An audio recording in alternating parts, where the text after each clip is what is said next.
Kalapalai atu hane ha tau la tau wala tala tutupu ke la tamai puli pōnei. Ko ka mate tau whakataktaka anga ke pepa whasiwhasianga tupe he whakatuwhono ke la tamai tau uawhi hongfulu mahiwa ke uawhi uafulu. Pe mai e hukui taki he whaitana ki tupe ko Doreen Siatanga, ko moa mai e tau whasiwhasianga tupe he tau whainga huataki taha he whai tapu ko Māori. Tō haka ai he whainga hua tana ki tupe tō manako ke tau whainga hua ki he ua ke tōlu whai tapu i mua tō ta hifa ke whono i ke pōne e pepa whakalalata, whakamua. Pea mai ia ko ia amana ke lau tōlu ka osi moi talia ki ai e kapeneta ke tātu ki he whono i ke pōne he tau mahina kūkū i mua. Koe whasianga tupe he tau nei ta whaosi a he aho tōlunga whulu he mahina uni. Koe tā kumikumianga ke tau mango he motu ko ka mata ai he ua whai tapu ko Māori ke he tā whakaroanga nei ko whakalataha ai, a Niue Ocean Wide, Sofia Niue, a Pulotu i Hawaii, Sharks Pacific, Oceans 5, National Geographic, moi matakau tumua ki whanua ke uluulu he whakatuwhono Niue. Kua whakatūtala ai mo e taha he tautakitaki he kautaha Niue Ocean Wide mo Sofia Niue ko Brendan Pasisi ke he tau kumikumianga nei. Kua lewe manako e tau tangata Fusieka, mua te tau tangata o Waka, ke whai kumikumianga ke lata mo e kohāni kua ki sia lau tōru kā ko marikisi hake tau no mera mango kua longala he tau ika lau tōru ne fusi ni kua maita mango ka kai taha wala po e kai ose e tau ika lau tōru si ki sia whuki mga honei kua eke nei a whuki mo ai o wharu tangata ka ke tuku he lo ka kua o ni ka e hiuri henga po ingoa ni ka tonga ai kua eke nei mo liu tua e wharu he manatu ha ke hifu aho nei he whapōngi fusi ni ha hau e mango kai kai iloa te tōru whuki koe tau mata whaktuwhono mai la mata whaktuwhono he motu te tōru hai mai ki te mango ha ke kiri kai skuminaia koe lari ke kumi puhala mai kumi koe hane amnaksi longa pihia koe whailanga tau na kai ha ke tause ke ua o mai te mango ha ke kai tau ika he tau tangata o takawhanga. Pihia ni me lari ke pui whuki ka hae tau manuia. Ha koe haia e aonga ka hae tau manuia ke he biodiversity he man. Pehea Pasisi kua whai mga aho whoki he whakakise tau manatu he tau tangata Fusieka, mo e kua manako e whakatuwhono mo i ki pule ke whakamawhisi e tau kumikumianga, asi mai kia i ke kamata e whikau nei. Whialota mai tōru ka hae ke kamata mawhisi, si koe phase 1 nei, ke lari ke tuku e tau acoustic receivers, ha koe tau koroa halau tōru ne toka ia ka hae ki he tau ngahua anga lau tōru, ai koe tau mana whakatau mai pauaki, ha koe lewa e ota tau koroa ia tō mai ke mō mai ka e pehea mai tōru, manako rahi e whakatuwhono, mai ki puri, ke whai kumikumi hanga mawhisi, koe ngahua nei, kua lewa te ore tau tangata Fusieka ka ke tausi. Si mga nei ha kua mai ke kamata e kumikumianga ia. Mai lale tau tōru ha ke tausi ke kaeke ni kua hoko te mga hui mua, mai he kumikumianga nei, ka pehe ni ha whai e te mango ka utakehe, mai he tau roika, koe langaki ke uta ke taka e taha mena, po ke taha masi te mango ia, kua mai ke aniwe ke whakakise koe puhala hakwa e ka hakwa tausi ke sustainable mtai ai koe o noni ka hake ke kere tau manu hakwa ai whia ki ai koe la niwe hake whakakise ke lau lang hakwa e puhala te toru hane tausi kai mai longa te toru hai ai whuke tau food security he te tangata mai safety he te tangata ne whai o se ai longa mango ha tau toru motu ne whakere tau osi kai tunga ia wa tupe te tangata haku i sia kua marikisi hake whakahanga inu mela ka si uka lau toru ke o tu mau tu aha osi kai o mai te manuia nonofu ka fusi ni he ka hau tō mua ni ka hae mango whai whuki tau ika mai toru ne lari ke tag ni kai te mango si ai mai ke hake tag ai kua pākia ai tuku haka mana tau uka whuki tau tag sia. Toko tolu e tau pulotu ko mai ke tau sia i kumikumianga nei, kua whakaonga e lau tolu e tau koloa whakamailonga pawaki koe tau tags nei, ke whakamailonga ki e tau mango mo tau wahakula, ke iloa ai e lau tolu e tau nanofoanga, mo kisia e tau matakawi ne whai o whanu ki ai e tau ika nei. Si hei, kua kamata tuai e kumikumianga,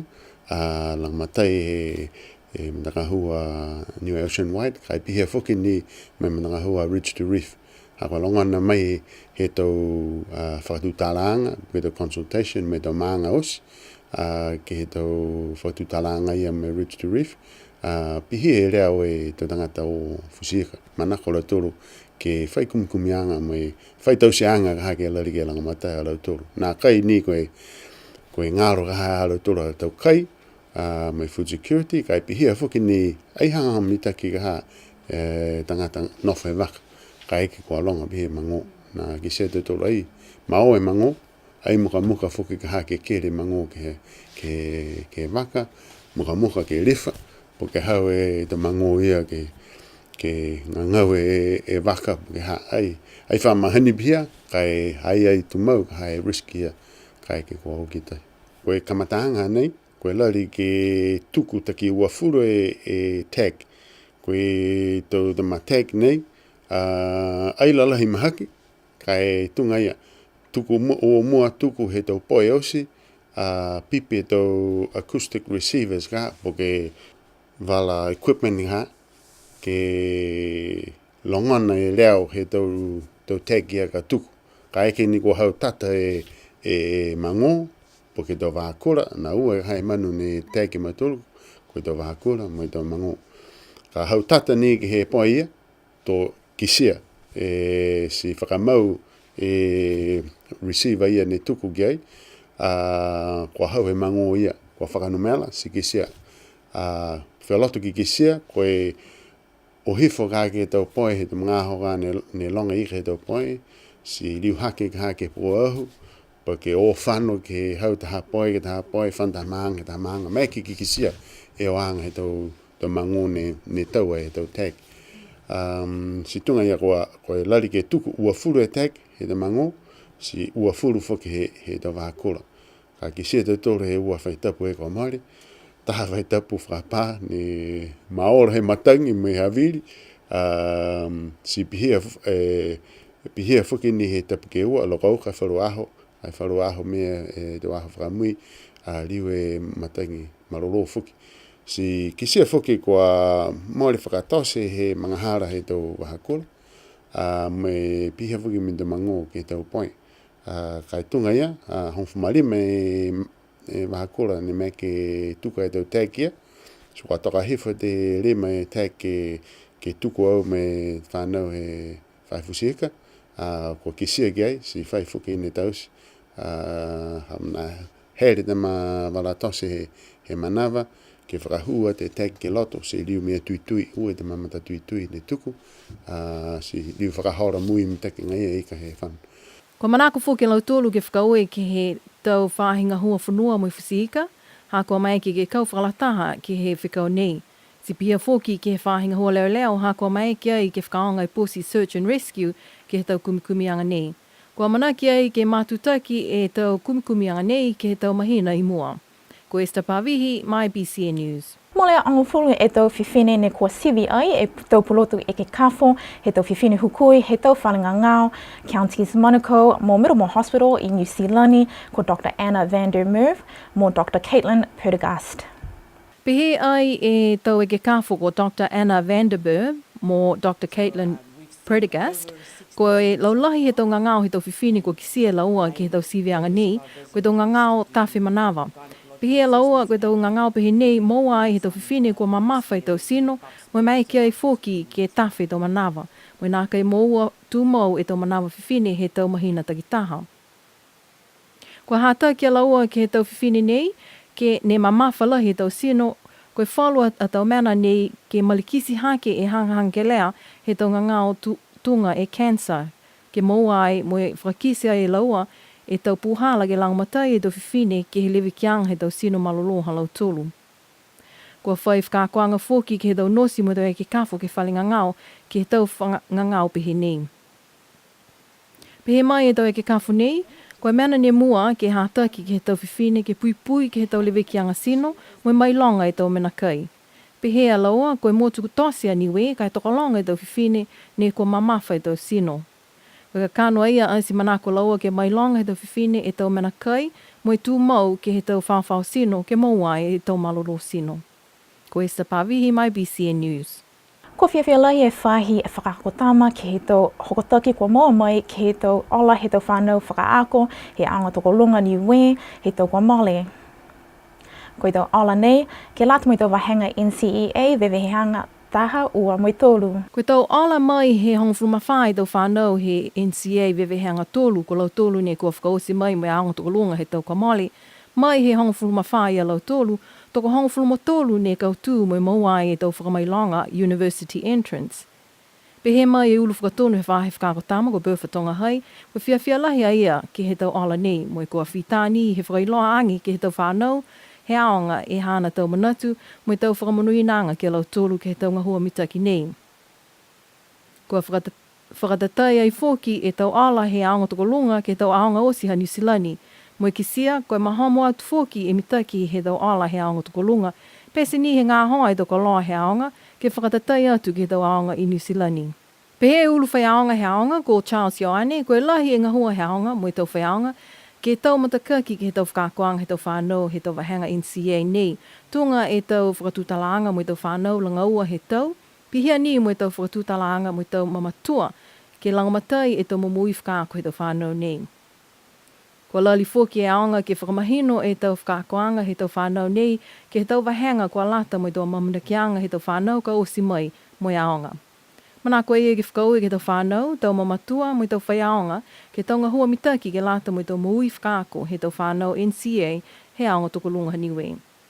Ko e sta pavihi mai BCN News. Pe mai taha hokotoki mai he whainga hua pisinisi, koe Chamber of Commerce, koe tau kumikumianga he tau kua mole ne kua moa ai, koe onga fuluma walu, e pasene he tau pisinisi, ne kua pehe, koe amanaki a lau tolu ke mahomo atu e mitaki, he tau mena moa ke tau nei. Koe tau kumikumianga nei ne tau se ai mai tā pulotu mai he aonga pulotu Auckland University of Technology i o Kalana. Pe he mai e Chamber of Commerce ko kisia fōki e ke he tau kumikumianga nei, ko e ua fulmawalu e pasene he tau bisinisi kua amanaki ke whakangahua tangata he hongfluma ua mahina i mua. Ko whiawhia fōki e Chamber of Commerce haka tau puhala whakaohoho mo i tau whakakoanga ke malikisi hake tau puhala mo atupe he tau bisinisi he motu.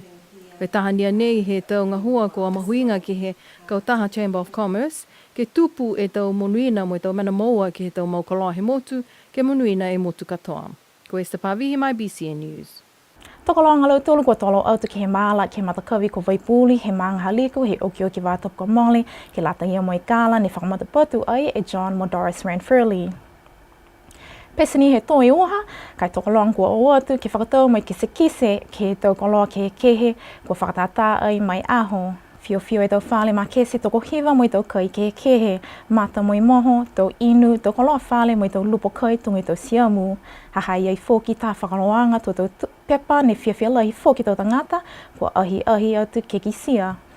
Ne talahau e Ranfurly koe whakaroanga nei, tau selanga tāni he tau mo i whiawhia aia hakua kisia ke ahu, kua tokolonga lau tolu kua hohoko atu, mo i whakawe atu aia ke whakatau whono mo lau tolu ne whakafuakala, kua moi e whakaholoanga nei. Pēnā hatu tūla tau wala tāla tutupu, no nofua, moi munuina.